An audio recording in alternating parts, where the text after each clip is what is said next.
morning, everybody, and happy Thursday. Today is the day before New Year's Eve. It's the day before the last day of the year. We're here. We're at the end of 2021.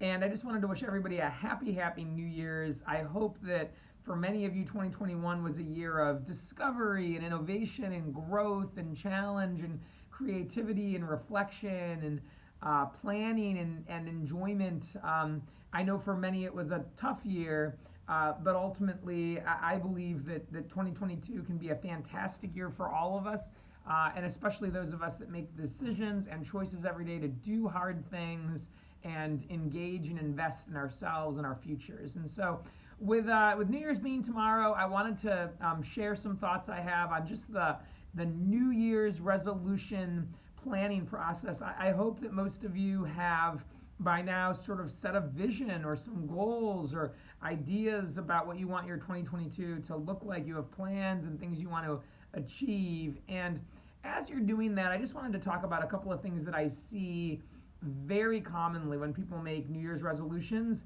I don't know if if you're watching this, if you know this statistic, but I've read that upwards of 80 or 90% of New Year's resolutions don't work, don't stick, don't last, and most of those don't last past the month of January. And my old boss used to talk about this phenomenon. The first couple of weeks of January, he'd go to the gym at 5 in the morning like he always does, and he'd be parking in the back, like the third or fourth or fifth row, when he used to park right up front. And by February, he'd be back to the front. And he'd always kind of say, why is that? And then it sort of dawned on him, oh, New Year's resolutions. People were here for a month and then they bagged it. Two things that I wanted to remind everyone of and share today. Number one, consistency is key. And so when you make your resolutions to change your life or to change your health, fitness, relationships, career, whatever it might be, it's not about intensity. It's not about doing something really well once. It's about what you do every day. Aristotle said it best. We are what we do habitually. Excellence isn't an act, it's a habit. That's probably not quite what he said, but you get the point. We become what we do. And so if you're making resolutions or developing a plan, recognize that the best success you're going to have is when you either read that book or practice your new sleep pattern, diet, exercise thing, do this new concept you have to develop relationships and improve your career at work on a daily or a weekly basis or with some kind of cadence. It's up to you to decide that. If you've never gone to the gym in your life, saying I'm going to go every day might be a bit challenging, baby steps, but saying I'm going to go a couple days a week, and the days I don't do, I'm just going to go outside and walk for 20 minutes. Most of us can do that. You got to kind of know where you're at, but at the end of the day, if you don't have a consistent routine, it's something you do every day, you won't see real benefits or gains from it. And so build that into your plans. Look for potholes and pitfalls in that plan. Recognize, Wednesday's going to be tough because that's the day I pick up my kids at school. So this plan I have, I'm going to the gym right after work every day. It can't happen on Wednesdays. Maybe I'll make that my dedicated, intentional rest day, or I need to make an arrangement to do it in the morning because I know that I have that.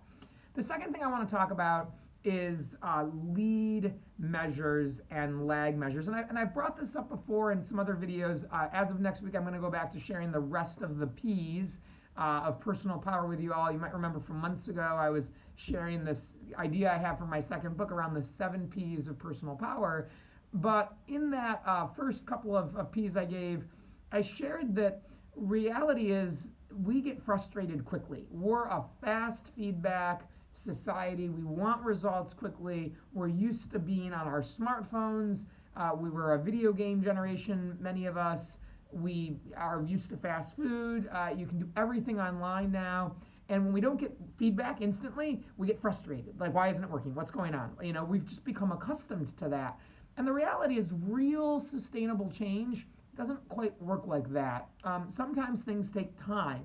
And so I'll use the health and fitness example again. It's just a very common thing people resolve to do at the New Year change. If you are going to the gym for 10 days, for 12 days, for 14 days, and you've cut out, fast food from your diet, or you've started drinking water instead of soda, and you're making an effort to exercise, you cannot get discouraged if by the end of the second week you don't see all the results that you want. You might be trying to overcome a lifetime of bad habits and bad behaviors, and 2 weeks, compared to the rest of your life, isn't going to overwhelmingly change it. Things need to take time. There's got to be a patience that you have in saying that, okay, I've started this routine. I'm not seeing all the outward signs of progress yet, but I know that something is changing internally. And I may not be able to even see or feel those changes internally, but I have to trust the process. Martin Luther King said that faith is taking the next step without being able to see the whole staircase. Sometimes you're not going to be able to see that light at the end of the tunnel of where will I be in a year. It doesn't mean that you give up and you bag what you've gotten so far. When it's hardest, when it's bleakest, when we're struggling the most, that's oftentimes because we're working the hardest and we're changing behaviors and we're doing things that are outside of our comfort zone, which is how we grow and evolve and stretch. And it's often, almost always, the sign that you're about to break through. You're about to have the results you're wanting. You just got to stick it in a little bit longer. And so don't get discouraged if you don't see immediately the signs of progress. You don't feel that it's paying off. I think that one of the main reasons people lack success or real results is that they get bored. They don't like consistency. They don't want to keep doing things if they don't see the immediate gratification of like, okay, this is working. Again, you're never going to accomplish anything truly great if you feel that way. You sometimes just need to be working hard and not getting any credit for it. No one's noticing it yet. Even the scale's not telling you what you want to see yet. You have to trust the process and stay in. And so focus on lead measures, not lag measures. Lag measures, there's a number, there's data, there's a result, there's a report, there's a sign of, oh, okay, this worked. Your lead measures are behavioral things. They're predictable, they're influenceable, you can choose them. And so when you say, I'm not going to be setting goals around, I got to lose 5 pounds this week, but I am going to set a goal around, I'm going to eat healthy and exercise 5 days a week because I can do that, you have to trust that in the long run, that's going to lead you to where you want to go.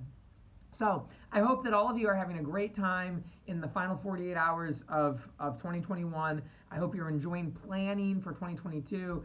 We do better when we set intention, when we're deliberate. And so I know that all of you that set plans for the next year and go into 2022 with intention and goals and real purpose are going to have fantastic years. With that, everybody have a safe, happy, healthy New Year's Day and New Year's Eve tomorrow night. And I will see you all in 2022.